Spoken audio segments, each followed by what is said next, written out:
Assalamualaikum warahmatullahi wabarakatuh. Alhamdulillah, alhamdulillahi rabbil alamin. Assalatu wassalamu ala asrafil anbiya'i wal mursalin sayyidina wa maulana Muhammadin. Asyhadu an la ilaha illallahul malikul haqqul mubin wa asyhadu anna Muhammadan abduhu wa rasuluhu was-sadiqul wa'dal amin. Allahumma shalli wa sallim wa barik wa karim ahzanun nabil karim ihdinil ladzi min jamalika wa innal ladzi min jalalika wa innahu min kitabika wa tahirin wal mujahidina amma ba'du. Ibadullah wa itaqullah. Bersyukur kita kehadirat Allah dengan mengucapkan alhamdulillahi rabbil alamin atas segala limpahan karunia, rahmah dan hidayahnya, serta dengan izinnya juga kita dapat menjalankan amanahnya, beramal dan beribadah zahir batin dunia dan akhirat. Takkan terlupakan dan tidak akan pernah lupa. Marilah sama-sama kita sampaikan puji dan salam kita kepada junjungan kita, Nabi Allah Nabiul Akhirul Zaman, Rasulullah Muhammad sallallahu alaihi wasallam. Atasnya kalimahnya kita kalamkan bersama-sama dengan membacakan salawatnya atasnya. Berkalamlah dengan mengucapkan Bismillahirrahmanirrahim. Allahumma sholli ala sayyidina Muhammad wa ala alihi sayyidina Muhammad. Alhamdulillah, bertemu lagi dengan saya Guru Mursyid Syekh Nur Muhammad Buya Irwan Maulana Al-Khalidi, Pasaman, Sumatera Barat. Tentunya dalam rangka bermakrifatullah, maka diwajibkan kita meningkatkan iman dan takwa kita dengan belajar menuntut ilmu. Belajar menuntut ilmu, hakikat amal dan ibadah, ini adalah suatu kewajiban yang tidak bisa ditunda-tunda, karena ini mengandung puncak kebenaran. Dalam hal ini para jamaah, para hadirin kaum muslimin dan muslimat dimanapun berada, melalui tayangan YouTube Buya Pasaman Timur yang selalu berbagi wawasan syariat, hakikat syariat dan ma'rifat sebagai 4 makom yang telah disiapkan, yang tidak pernah dialami oleh masa-masa umat sebelum kita. 4 makom ini adalah kesempatan, peluang besar bagi seseorang yang ingin mengetahui siapa dirinya yang sebenarnya.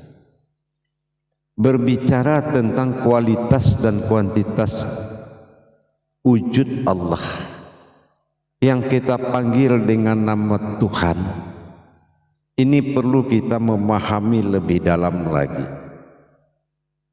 Kalau kita tidak memahami makna-makna tersirat yang dititipkan oleh Allah di kalam-kalamnya, maka kita akan salah menerjemahkan.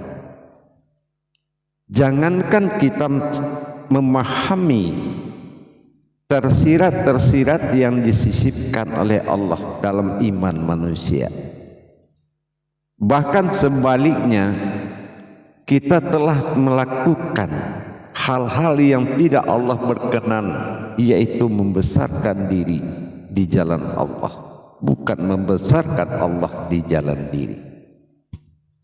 Untuk memahami hakikat yang disebut Tuhan dan disebut Allah, ini memaknai sesuatu yang berbeda, mengartikan sebuah makna yang berbeda. Berbeda itu apa? Kalau Tuhan ini adalah sifatnya julukan tertinggi, tahta tertinggi, sementara Allah adalah sebuah derajat yang mana wajib diimani oleh setiap umat. Kenapa? Yang diwajibkan mencari dalam pencarian ma'rifat kepada Allah adalah Asmaul Husna. Tidak boleh di jalan-jalan lain. Hal ini sangat diketahui oleh semua umat. Tetapi di dalam menetapkan ketuhanan di dalam asma Allah perlu kita berhati-hati. Karena apabila ada kalam yang disebut dengan Allah, maka ini pemujaan dan pujian kebesaran derajat ketuhanan tadi. Tetapi kalau kita bicara tentang ketuhanan, pasti akan berdampak kepada kalam aku. Kalau sudah muncul kata aku, ini kekuasaan tertinggi. Ini yang dikatakan Tuhan. Maha Esa. Penempatan kata-kata aku di setiap ibadah, ini harus hati-hati mencermatinya. Tujuannya apa? Supaya kita mendapatkan lebih kemuliaan itu kita dapati. Afqalala fil mu'minin. Beruntunglah orang-orang yang berilmu. Penyebutan kata aku di dalam kalam Allah ini membuat dua versi. Ada kata aku yang berderajat kepada ketuhanan yang bernama Allah. Aku Allah. Tetapi di dalam memberikan sesuatu pengkabulan, memberikan suatu janji, memberikan suatu perintah, ini lebih dominan kepada kata aku. Kata aku di sini adalah kewujudannya sendiri. Ini dinamakan keaku. Kenapa? Qudsi Allah telah mengatakan, aku ingin menjadi Tuhan dan aku ingin dipanggil dengan nama Allah. Ini hal ini kesadaran kita di dalam melaksanakan ayat, mempergunakan mata hati, mata batin menuju singgasana ketuhanan. Artinya kita telah menuju keakuannya. Kehidupan yang dijadikan sebagai saksi nyata adanya Allah pada zahir, adanya Allah pada batin. Inilah disebut hayat. Hayat inilah yang disebut dengan insan, yaitu masa keumatannya. Sekarang kita percontohkan masa keumatan, masa hidup, dan masa ada. Ini tidak bisa dipisahkan. Inilah kalau kita tinjau dari sisi Tuhan, kata-kata Tuhan. Masa ada, masa sifat, dan masa hidup. Ini tidak bisa dipisahkan. Laksana seperti kita duduk di depan sebuah hidangan makanan. Duluan mana kita ingin makan daripada mengambil nasi menyuap? Pasti kita ingin lebih duluan ingin. Yang berkeinginan dengan yang melaksanakan serta derajat yang makan. Ini satu kesatuan. Kalau kita tidak bisa memisah-misahkan hal begini, kita akan berprasangka Tuhan itu di mana, kita di mana. Ini namanya muqarabunnya tidak ada. Muqarabunnya bagaimana dia mendekatkan menjadi satu dengan Allah, tidak akan tercapai karena dia memisahkan antara kehidupan dan yang menghidupkan. Padahal itu satu kesatuan. Untuk mendapatkan sejatinya Allah, inilah yang dengan kata Tuhan.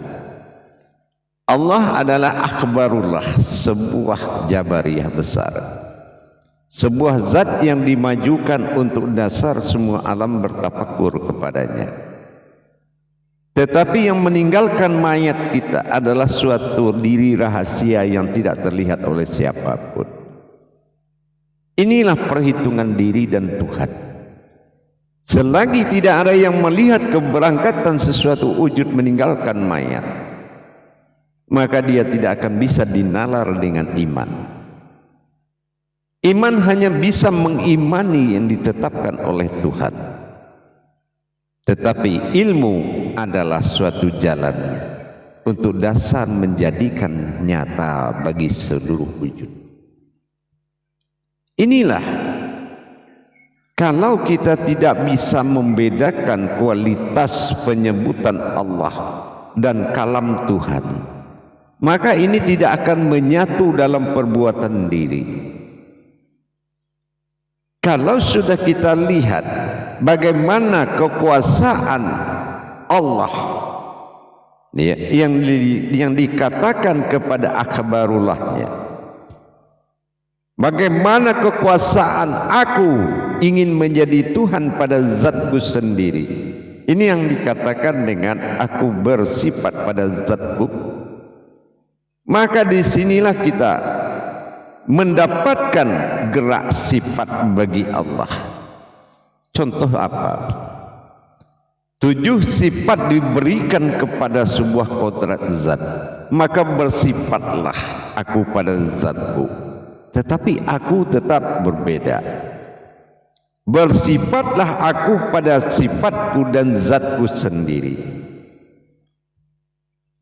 Mana dikatakan sifatku? Dikatakan sifatku adalah tingkah daripada aku sendiri bersifat. Kodrat sifat, kodrat iradat ilmu, sama basar kalam hayat, itu namanya sifat.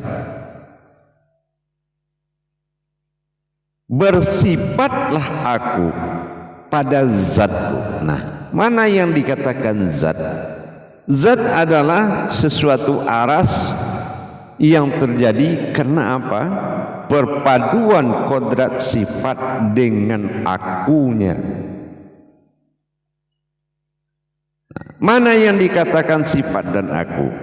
Inilah seperti kita makan. Aku adalah sewujud Tuhan yang dilayani oleh sifatku sendiri. Nah, ini dikatakan ilahi. Jadi kalau kita sudah melaksanakan sifat ketuhanan, itu harus melihat keakuan. Dan sifat keimanan dalam kebesaran, ini harus melihat sesuatu yang diimani. Untuk mencapai keakuannya tadi, perlu kita menembus areal keimanan untuk menuju kodrat ilmu. Kalau kita tidak berpindah meningkatkan keimanan kita menjadi ilmu, maka solat yang kita lakukan adalah solat fil doa, solat yang berkualitas doa. Terus bagaimana dengan wa'anya buduna hadza siratu mustaqim? Bagaimana dengan sembahlah aku? Berdoa adalah salah satu adab yang tertinggi yang dikodratkan pada salat sebagai wataknya seluruh doa. Tetapi untuk menghadap Allah, ini yang saya katakan tadi, dua kodrat tadi, kata Allah dan kata Tuhan, ini memang harus menjadi suatu pengetahuan mutlak. Bagaimana menempatkan kebesarannya di wujudnya Allah, dalam ketuhanannya, dalam kekuasaannya. Keakuan yang ingin menjadi Tuhan dan ingin dipanggil dengan nama Allah, ini harus benar-benar satu jalan kehidupan, satu hidup. Kalau tidak, kita akan diam di iman. Kalau kita diam di iman, ini tidak akan pernah sampai, baik itu sholatmu, baik itu zikirmu, baik itu doamu, karena kita hanya mengimani. Tetapi kalau ilmu, inilah perjalanan. Ilmu itu nyata, kodrat iradat ilmu. Tidak lagi kita akan mengkaji nur, tidak akan mengkaji zat dan batin setelah kita melihat si wujud ba'adaniyah ini, tubuh. Di sini semua adalah maujud dari semua sifat Allah. Tetapi dalam menjalankan antara kebesaran dan kekuatan tadi, keakuan, ketuhanan dan kebesaran namanya Allah. Bagaimana aku la ilaha illallah, bagaimana penempatan kekuatan keakuan dan menyatakan ketuhanan dalam wujud asmanya Allah. Dirakitlah asma zat ini berbentuk atau zat, atau dikalamkan dengan Allah. Alif sandaran nyawa, lam sandaran tubuh, lam kedua sandaran sifat, dan ha adalah asma. Ha adalah af'al, gerakan sebagai hayat ruhnya Allah bagi diri kita. Nyatalah hayat Allah pada diri, sudah nyata dia semua. Tapi iman mana yang bisa mengatakan seperti itu? Iman yang sudah menjalankan syarat-syarat bertauhid.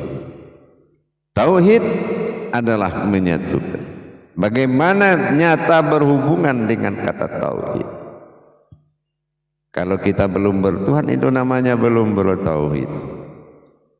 Nah, dengan demikian tafrid dan tajrid adalah suatu hal yang mutlak. Tauhid, tafrid dan tajrid nyata berhubungan, sudah ada nyata kenyataannya. Tafrid merasakan dan tajrid mengalami. Maka ini yang dikatakan menikmati. Tapi kalau kita masih memisahkan antara kodrat Allah, Tuhan, dan aku, Tuhan, Allah, titik tiga pada shin. Ini kalau masih berpisah dalam satu hayat, pencapaian singgasana ketuhanan seseorang akan lebih jauh, bahkan mungkin akan tenggelam dalam amaliyah yang tak mampu akan mencapai ibadah.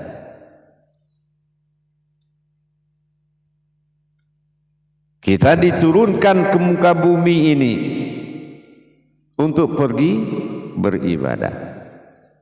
Apa ibadah ke muka bumi ini? Bukan sholat, bukan zikir, bukan ibadah takarub, uzlah dan lain-lain, tapi ma'rifatullah. Mengenal Allah adalah awal dari segalanya. Barulah ada ibadah kepada Tuhan, dinamakan ibadullah. Setelah ma'rifatullah, bagaimana kita mengenal Allah, inilah ibadah yang awal, ibadullah. Dengan hayat yang satu kodrat. Terzahir sifat aku pada asma, tersifat aku pada kodrat, maka terwujudlah aku pada suatu maujud. Inilah mawujudnya Allah. Bagaimana kita bisa merasakan tiga gerakan dalam satu kodrat? Maka disinilah ya Allah, ya Tuhan. Inilah bagaimana kita bisa melihat kalam-kalam yang kita ucapkan tadi. Kodrat kemanusiaan adalah bersifat Allah disebut dengan Ta'ala. Ini kodrat kemanusiaan juga. Dan kodrat ketuhanan, keesaan, ketunggalan ada dalam kodrat kemanusiaan juga.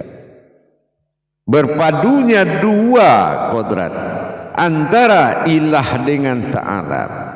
Ini yang dikatakan dengan Allah dan Tuhan. Wujud sifat Tuhan pada rahasia, pada nyawa. Wujud sifat Allah pada batin markubah yang dikatakan Baitullah. Inilah yang dikatakan jadi pun. Sebelum kita menikmati seperti ini, satu hayat dalam tiga kodrat. Artinya hayat Allah adalah insan, kodrat Allah adalah ihsan, dan wujud Allah adalah Tuhan. Ini yang harus benar-benar menjadi tuntunan pandangan dimanapun berada. Inilah yang harus dituntun oleh pandangan. Sesungguhnya aku memandang diriku sendiri. Inilah imanullah. Ini yang dikatakan beriman kepada Allah. Tapi kalau kita melaksanakan perintahnya, itu namanya beramal kepada Allah. Nah, dengan demikian kita boleh memilih. Setelah menyatunya suatu hayat antara Allah Tuhan dan aku, menyatu dalam pandangan satu jalan. Disinilah kita menikmati.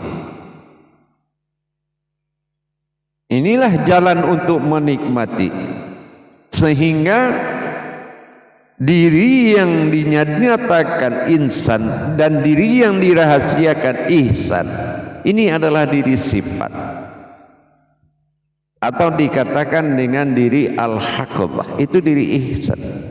Sementara insan adalah diri hayat, dan aku adalah Tuhan yang ingin dipanggil dengan nama Allah. Ini kehidupan, hayat, hayyun, qayyum. Bagaimana kita menikmati satunya hidup itu di dalam melaksanakan kehidupan. Ini keindahan yang luar biasa. Tidak perlu lagi kita fasik. Oh, yang dikatakan Tuhan tidak begini, dikatakan Allah tidak begini. Itu bukan begitu. Dulu kamu pernah jadi bayi, kamu pernah jadi dewasa, setelah ini kamu jadi seorang bapak, ibu, dan akhirnya kamu menjadi nenek, kakek. Apakah diganti tubuhmu? Anak-anak ke tubuhnya ini, dewasa tubuhnya ini, tua tubuhnya ini. Tidak. Itu juga. Begitu juga dengan masa keumatan. Masa keumatan Tuhan disebut Ta'ala. Masa ketuhanan Tuhan disebut dengan Tuhan, ilah. Ini yang dikatakan lillahi ta'ala, Tuhan dan umat dalam kodrat yang sama. Nah, disinilah kita benar-benar meningkatkan iman. Bagaimana imanullah, beriman kepada Allah dengan mengetahui adanya Tuhan, beriman kepada Tuhan dengan sadaran tingkat keakuannya. Jadi menjalankan jalan-jalan ma'rifatullah itu tidak harus memahami banyak, tetapi mengkerucut kepada tauhidun, semakin menjadi satu. Di tauhidin Muhammad Allah, litauhudun Muhammadun wallahudun. Semuanya sudah hakikat. Jadi untuk menikmati hidup adalah aku. Yang bergerak hidup adalah diriku. Dan yang berkendak dalam hidup adalah keinginanku. Inilah orang yang menyatakan Tuhan. Orang yang menyatakan ketuhanan, bertuhan, artinya dia tidak memisahkan kodrat tersebut, tapi terpisah di dalam ketentuan beribadah. Ta'ala lillah menjadi satu dalam niat, satu niat, yaitu usolli lillahi ta'ala. Bagaimana lillahi ta'ala? Lillahi, kehidupan Tuhan itu, ta'ala adalah Tuhan itu sendiri. Dengan demikian kita sudah mulai mengimani satu wujud, satu hayat, dan satu kodrat. Tinggal lagi kita menjalankan prasangka, kedudukan namanya. Mana kedudukan Tuhan, mana kedudukan umat, dan mana kedudukan hayatnya. Maka kehidupan inilah yang dikatakan melebihi keindahan yang di atas segalanya. Menikmati kehidupan ini adalah menikmati adanya Tuhan, adanya Allah dalam asma yang harus kita taati. Insya Allah mudah-mudahan bisa bermanfaat dan menjadikan suatu tauhid yang kuat. Untuk apa kita banyak tahu? Karena juga tidak akan mencapai bisa. Lebih baik kita menikmati yang bisa sampai kita bisa menjadi banyak yang tahu. Insya Allah mudah-mudahan bermanfaat. Jaga tauhid. Tauhid tidak melihat keluar, tauhid melihat ke dalam. Maka tidak akan menyentuh aib siapapun kamu kalau kamu menceritakan, kalau kamu berdiri dengan kodrat Tuhan. Karena suhudul kasroh fil wa'dah, suhudul wa'dah fil kasroti, yang kamu lihat itu juga aku, dan yang melihat itu juga aku. Inilah dua kodrat tadi, ta'ala dan ilah. Mari kita jaga kodrat ini baik-baik. Ingat, fana'um billah wal baqa'um billah. Kekalkanlah diri yang tidak berasal usul itu, dan itulah kekekalan Allah yang nyata. Insya Allah. Akhirul kalam, wabillahi taufiq wal hidayah. Wassalamun ala mursalin walhamdulillahi rabbil alamin. Akhirul kalam. Assalamualaikum warahmatullahi wabarakatuh.